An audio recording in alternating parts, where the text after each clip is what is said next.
हम खुदावंद यीशु मसीह के बदन और खून में शरीक होते हैं तो हम अपने ईमान का इकरार और ऐलान करते हैं। साथ जो दूसरा डाकू मसलूब था उसने भी खुदा का पाक कलाम बताता है कि उसने खुदावंद यीशु मसीह से तंजिया अंदाज में कहा कि क्या तू मसीह है, अपने आप को और हमको भी बचा। खुदा की बादशाही कब आएगी? देखो, खुदा की बादशाही तुम्हारे दरमियान है।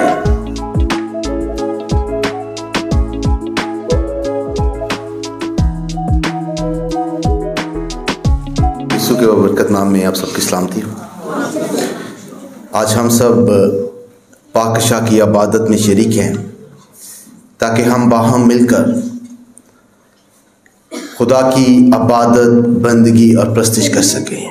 और ख़ास तौर पर खुदा यीशु मसीह की अजीम कुर्बानी के लिए खुदा बाप का शुक्र अदा कर सके। जब हम खुदावंद यीशु मसीह के बदन और खून में शरीक होते हैं तो हम अपने ईमान का इकरार और ऐलान करते हैं कि खुदावंद यीशु मसीह ने बनी नौ इंसान की निजात के लिए दुख उठाए, मसलूब हुआ, मर गया, दफन हुआ, तीसरे दिन मुर्दों में से जी उठा, आसमान पर चढ़ गया और खुदाए कादिर मुतलक बाप की दाहिनी तरफ बैठा है जहां से वो जिंदों और मुर्दों की अदालत करने को आएगा।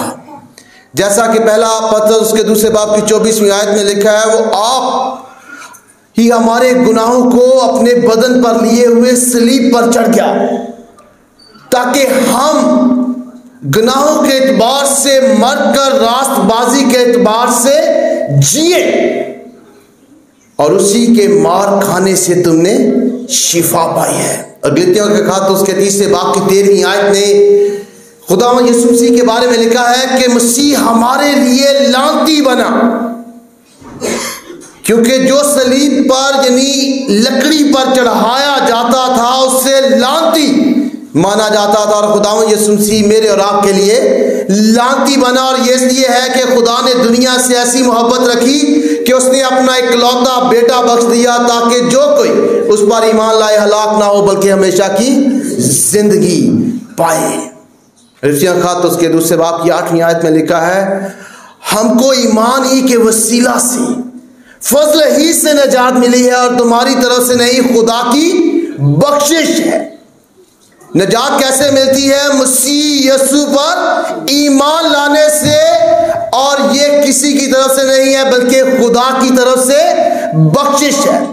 और खुदा की बख्शिश की खूबसूरत मिसाल जो है हम कोहे कलवरी पर देखते हैं, जहां खुदावंद यीशु मसीह के साथ मसलूब डाकू जिसने सारी जिंदगी गुनाह में गुजारी होती है, मसीह यीशु पर ईमान लाता है और निजात हासिल करता है। और खुदावंद यीशु मसीह उससे कहते हैं, तू आज ही मेरे साथ फिरदौस में होगा। लेकिन खुदावंद यीशु मसीह का ये रद्द अमल है उसकी हकीकी तौबा पर, जब उसने जो है खुदा का खौफ माना, उसने अपने गुनहगार होने का इकरार किया, उसने खुदावंद यीशु मसीह की बेगुनाही का इकरार किया, उसने खुदावंद यीशु मसीह के सामने दरख्वास्त पेश की और उसके इख्तियार को जाना कि वो जमीन और आसमान का बादशाह है। हालांकि वहां दूसरे लोग जो मौजूद थे वो खुदावंद यीशु मसीह का मजाक उड़ाते थे ये कहकर कि यहूदियों का बादशाह है, लेकिन वो उसे हकीकी तौर पर बादशाह कबूल करता है। और खुदावंद यीशु मसीह उसकी हकीकी तौबा के बाद उसे के रद्द अमल में कहते हैं, तू आज ही मेरे साथ फिरदौस में होगा। ये दरख्वास्त थी उस डाकू की जो मसीही ट्रेडिशन यानी मसीही रवायत के मुताबिक खुदावंद यीशु मसीह की दाहिनी तरफ मसलूब था, और वो खुदावंद यीशु मसीह से क्या करता है? दरख्वास्त करता है कि ए यीशु, जब तू अपनी बादशाही में आए तो मुझे याद करना। वो खुदावंद यीशु मसीह के इख्तियार को मानता है। वहां बहुत से इख्तियार वाले लोग मौजूद थे, लेकिन उसने उनसे रहम की अपील नहीं की, उनसे दरख्वास्त नहीं की, बल्कि उससे की जो सलीब पर उसके साथ लटका हुआ नजात दहिंदा था। उसने उससे दरख्वास्त की। आमतौर पर इंसान की यह फितरत है कि वो उससे दरख्वास्त करता है जो ताकतवर हो, और वहां ताकतवर लोग जो थे वो मौजूद थे, सिपाही मौजूद थे जो सिंबल थे रोमी ताकत का। वहां मजहबी रहनुमा मौजूद थे जो मजहब की ताकत का निशान थे, लेकिन उसने उनसे दरख्वास्त नहीं की, बल्कि एक मसलूब शख्स से की जिसे लोगों ने खुदा का मारा कूटा हुआ समझा, और जो उसके बारे में समझा कि ये कुछ नहीं कर सकता। उसके साथ जो दूसरा डाकू मसलूब था, उसने भी, खुदा का पाक कलाम बताता है खुदा कि उसने खुदावंद यीशु मसीह से तंजिया अंदाज में कहा कि क्या तू मसीह है, अपने आप को और हमको भी बचा। लेकिन ये डाकू क्या कहता है, क्या यीशु जब तू अपनी बादशाही में आए तो मुझे याद करना। अब सवाल ये पैदा होता है कि बादशाही क्या है? वो कौन सी बादशाही के बारे में बात करता है जब वो ये कहता है कि जब तू अपनी बादशाही में आए तो मुझे याद करना? तो ये बादशाही से क्या मुराद है, और खुदा का पाक कलाम हमें बादशाही के बारे में क्या तालीम देता है? तो बाइबल मुकद्दस में बादशाही के मुतालिक 3 तरह की तालीम दी गई है, और इन तीनों तरह की तालीम का बराह रास्त ताल्लुक खुदावंद यीशु मसीह से है। सबसे पहली बात, खुदावंद यीशु मसीह से फरीसियों ने लूका की इंजील उसके 17वें बाब में पूछा कि खुदा की बादशाही कब आएगी। उन्होंने खुदावंद यीशु मसीह से कहा कि खुदा की बादशाही कब आएगी, और खुदावंद यीशु मसीह ने उन फरीसियों को जवाब दिया जिनके वो दरमियान में खड़ा था। लूका की इंजील उसके 17वें बाब की 21वीं आयत में कहा कि देखो खुदा की बादशाही तुम्हारे दरमियान है। और कौन उनके दरमियान था? खुदावंद यीशु मसीह। खुदावंद यीशु मसीह खुद खुदा की बादशाही है। और वो जो लोग उससे पूछते थे मजहबी रहनुमा कि खुदा की बादशाही कब आएगी, खुदावंद यीशु मसीह ने कहा देखो खुदा की बादशाही तुम्हारे दरमियान है। वो खुदावंद यीशु मसीह खुदा की बादशाही है। फिर दूसरी तालीम जो खुदा के पाक कलाम में खुदा की बादशाही के बारे में दी गई है वो ये है कि जब से खुदावंद यीशु मसीह इस दुनिया में इंसान बनकर आया, तब से खुदा की रूहानी बादशाहत का आगाज हुआ। और खुदावंद यीशु मसीह खुद इसके बारे में लूका की इंजील उसके 16वें बाब की 16वीं आयत में कहते हैं, शरीयत और अंबिया यूहन्ना तक रहे, उसी वक्त से खुदा की बादशाही की खुशखबरी दी जाती है। खुदावंद यीशु मसीह की मनादी के आगाज करने से ही खुदा की बादशाही की खुशखबरी दी जाती है, और जो उस पर ईमान लाते हैं उस बादशाही का हिस्सा बनते हैं। और इस दुनिया में खुदा की रूहानी बादशाहत कहां है? मसीह के बदन में। और मसीह का बदन कौन है? कलीसिया। कलीसिया खुदा की बादशाही को दुनिया में जाहिर करती है। और मैं और आप जब खुदा के बदन का हिस्सा बनते हैं, कलीसिया का हिस्सा बनते हैं, तो हम खुदा की बादशाही का हिस्सा बनते हैं। फिर तीसरी तालीम खुदा की बादशाही के बारे में खुदा के पाक कलाम में जो है वो मत्ती की इंजील उसके 13वें बाब की 41 से 50 आयत में है, जब हम खुदावंद यीशु मसीह दोबारा आएंगे और नया आसमान और नई जमीन बनाएंगे, और गुनहगारों को जो है वो सजा देंगे, उनकी अदालत करेंगे, और जो ईमानदार हैं उन्हें रिवॉर्ड देंगे, इनाम देंगे, और 1000 साल बादशाहत करेंगे। वो आने वाली बादशाहत है। एक बादशाहत खुदावंद यीशु मसीह खुद है, एक खुदा की बादशाहत उसकी कलीसिया है, उसका बदन है, और एक वो जिसको वो दोबारा आने पर कायम करेगा। और वहां लोग उसे बादशाह नहीं मानते थे, उसे एक मजबूर शख्स मानते थे जो अपनी मदद भी नहीं कर सकता है। लेकिन डाकू क्या, उसकी बादशाहत के इख्तियार और वुसअत को मानते हुए कहता है कि यीशु जब तू अपनी बादशाही में आए तो मुझे याद करना। और खुदावंद यीशु मसीह उसके जवाब में उससे कहते हैं तू आज ही मेरे साथ फिरदौस में होगा। लेकिन इससे पहले कहते हैं कि मैं तुझसे सच कहता हूं। जब खुदावंद यीशु मसीह ये कहते हैं कि मैं तुमसे सच कहता हूं तो उससे मुराद ये है कि वहां जितने लोग मौजूद थे वो खुदावंद यीशु मसीह के इस वादे पर यकीन नहीं कर सकते थे। उनके लिए यकीन करना मुश्किल था, क्योंकि उनके लिए वो ऐसा शख्स था जो अपनी मदद नहीं कर पा रहा, जो अपने आप को बचा नहीं सकता है।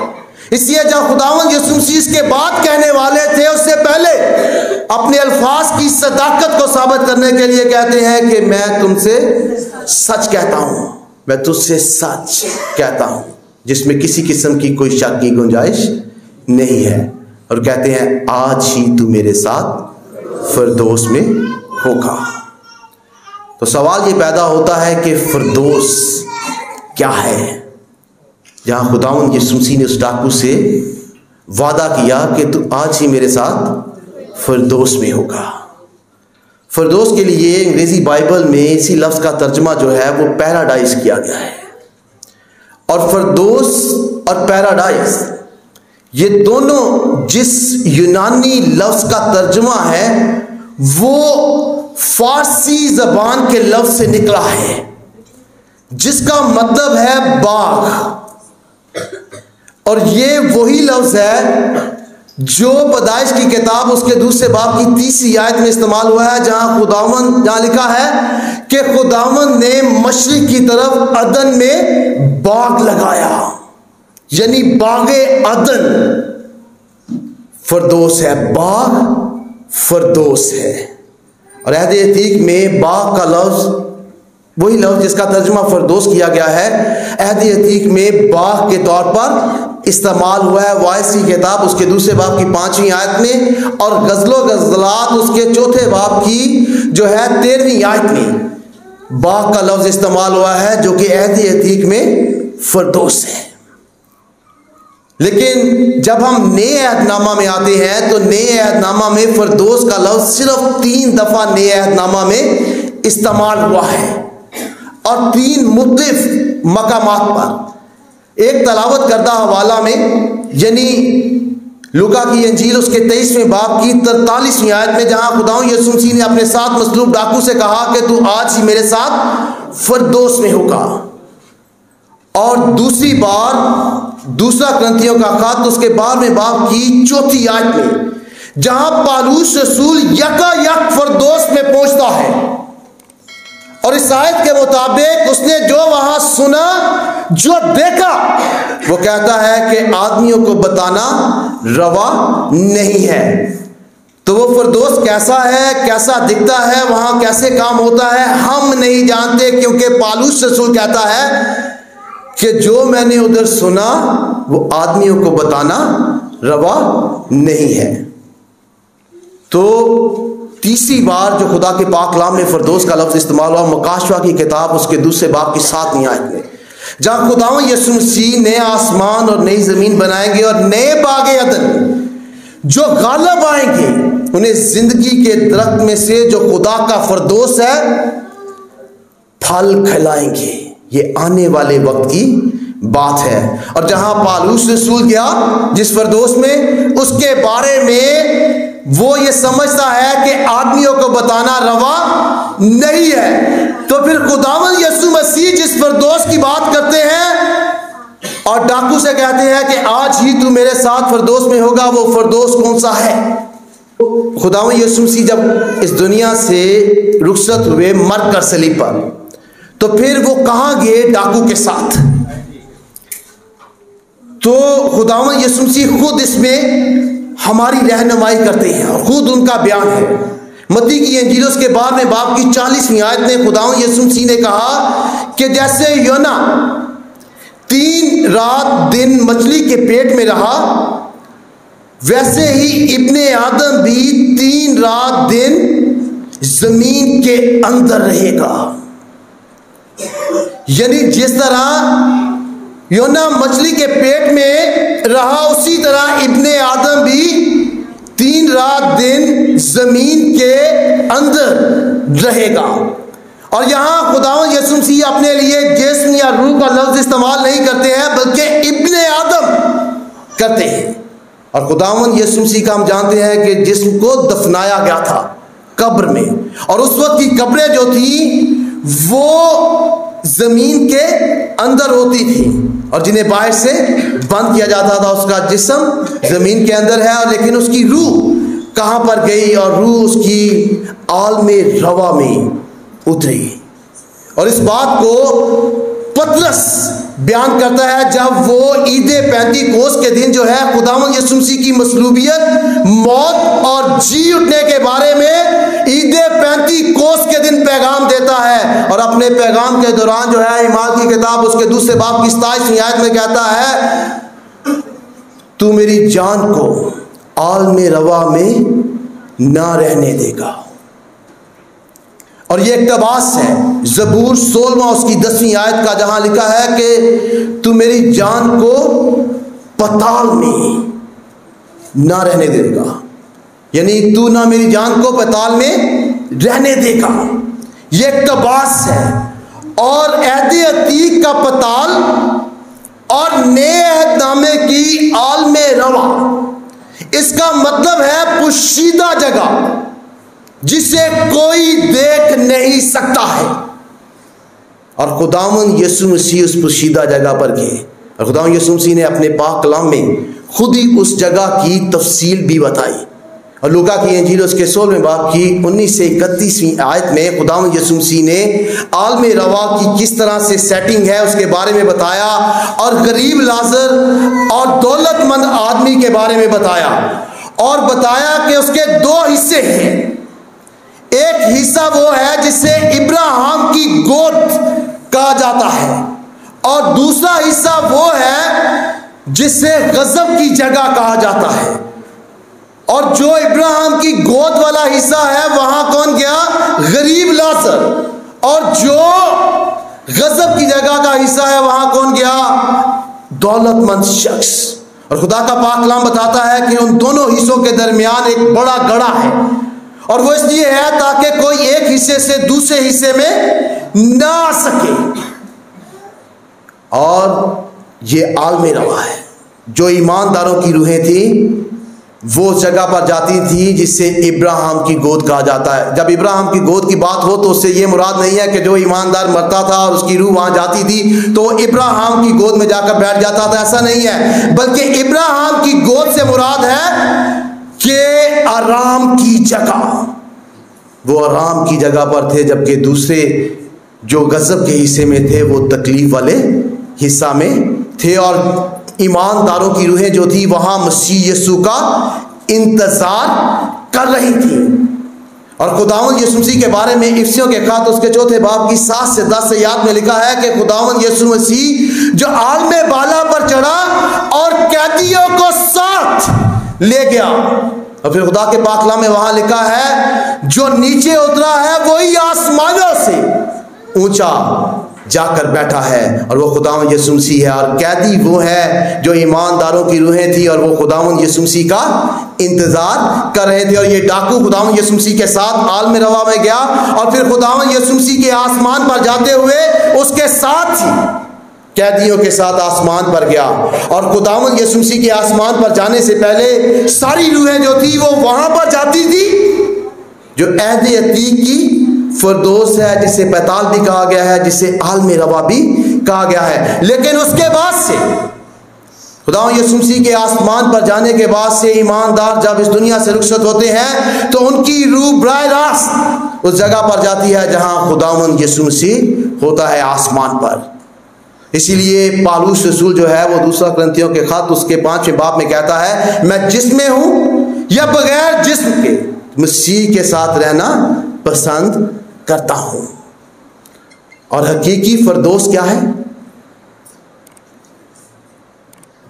जहां खुदावंद यीशु मसीह है। खुदावंद यीशु मसीह की हजूरी फिरदौस है। हकीकी बादशाहत क्या है? खुदावंद यीशु मसीह की हजूरी। हम किसकी हजूरी में बैठे हैं? खुदा की हजूरी में। मसीह की हजूरी खुदा की हकीकी बादशाहत है। मसीह की हजूरी जो है वो फिरदौस है। इसलिए पौलुस रसूल कहता है कि मैं जिस्म में हूँ तो मसीह के साथ रहना पसंद करता हूँ, और अगर जिस्म के बगैर हूँ तो भी मसीह के साथ रहना पसंद करता हूँ, क्योंकि मसीह की हजूरी जो है वो फिरदौस भी है और खुदा की बादशाही भी है। इसलिए खुदावंद यीशु मसीह ने उस शख्स को जिसने सारी जिंदगी गुनाह में गुजारी थी, मसीह यीशु पर ईमान लाने के वसीला से निजात बख्शी। और खुदावंद यीशु मसीह ने यूहन्ना की इंजील उसके 5वें बाब की 24वीं आयत में कहा, मैं तुमसे सच कहता हूँ, जो मेरा कलाम सुनता और मेरे भेजने वाले का यकीन करता है, हमेशा की जिंदगी उसकी है, उस पर सजा का हुक्म नहीं है, बल्कि वो मौत से निकलकर जिंदगी में दाखिल हो गया है। इमाम की किताब उसके 16वें बाब की 31वीं आयत में लिखा है कि खुदावंद यीशु मसीह पर ईमान ला तो तू और तेरा घराना निजात पाएगा।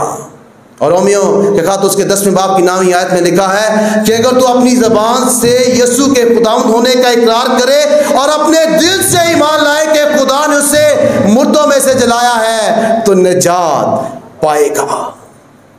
मसीह यीशु निजात देने के लिए आया। उनको जो उसके पास आते हैं, अपने गुनाहों का इकरार करते हैं, उसकी सदाकत को मानते हैं, उसकी सच्चाई को मानते हैं, उस पर भरोसा करते हैं, इत्तेकाद करते हैं, खुदावंद यीशु मसीह उन्हें हमेशा की ज़िंदगी में दाखिल करता है। और आज हम खुदावंद यीशु मसीह की उस अजीम कुर्बानी की याद में उसके बदन और खून में शरीक होने को हैं। और उससे पहले खुदा के पाक कलाम में हमसे कहा गया है कि हम अपने आप को आजमाएं। तो इंसान की एक बुनियादी जो अमल है वो ये है कि वो जब अपने आप को किसी के साथ आजमाता है, जब उसे आजमाने की बात हो अपनी ज़ात के बारे में, तो वो किसी के साथ उसका कंपैरिजन करता है, किसी दूसरे के साथ। किसी दूसरे के साथ अपना कंपैरिजन करना आसान है, लेकिन खुदा के पाक कलाम में ईमानदारों का किसका कंपैरिजन करने का कहा गया है, किसके बारे में आजमाने के लिए कहा गया है? अपने बातन के बारे में। हम किसी के बारे में अगर कुछ बयान करना हो, अच्छा या बुरा, तो हम उसकी लिस्ट बना सकते हैं, लेकिन खुदा के पाक कलाम में लिखा है कि हम क्या करें? अपने आप को आजमाएं कि हम किस हद तक खुदावंद यीशु मसीह के अहकाम पर चलते हैं, किस हद तक उस बादशाह को अपनी ज़िंदगी का इख्तियार देते हैं, दिल का इख्तियार देते हैं, सोचों का इख्तियार देते हैं, किस हद तक इस नए साल के 2 माह गुजर चुके हैं। 30वें महीने के पहले इतवार में हम पाक शाह की इबादत में शरीक हैं। तो इस शायर बानी में शरीक होने से पहले क्या मैं और आप जान सकते हैं कि गुज़िश्ता 2 महीनों में हमने किस हद तक खुदा के साथ वक्त गुजारा है? ये मैं और आप जानते हैं कि हमने किस हद तक वक्त गुजारा है। मैं और आप दूसरों को धोखा दे सकते हैं, लेकिन खुदा को धोखा नहीं दे सकते हैं, क्योंकि वो रूहों को जांचता है और दिलों को परखता है। इसलिए अपने दिलों को उसके सामने अंडेलें, साफ करें, खुदा से दुआ करें कि वो आपके बातन की तकदीस करे, ताकि आप लायक तौर पर खुदावंद के अहकाम पर चल सकें। और खुदावंद यीशु मसीह ने कहा था कि पहले खुदा की बादशाही की तलाश करो तो ये सब चीज़ें भी तुम्हें इनाम में मिल जाएंगी। तो खुदा की बादशाही की तलाश कहाँ करनी है? सबसे पहले हमने अपने बातन में करनी है, क्योंकि खुदा के पाक कलाम में लिखा है तुम खुदा का मक़दस हो। तो उन सारी चीज़ों को, सारे ख्यालों को अपने दिल सोच से बाहर निकालना है जो हमें खुदा की बादशाहत की वुसअत में रुकावट डालती हैं हम में।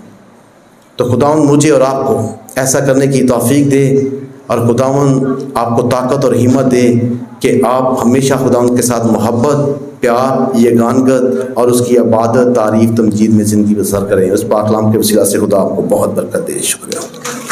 Thanks for watching. To watch more, subscribe, like and comment. Don't forget to Guardians of Faith PCP Gacker. Follow now.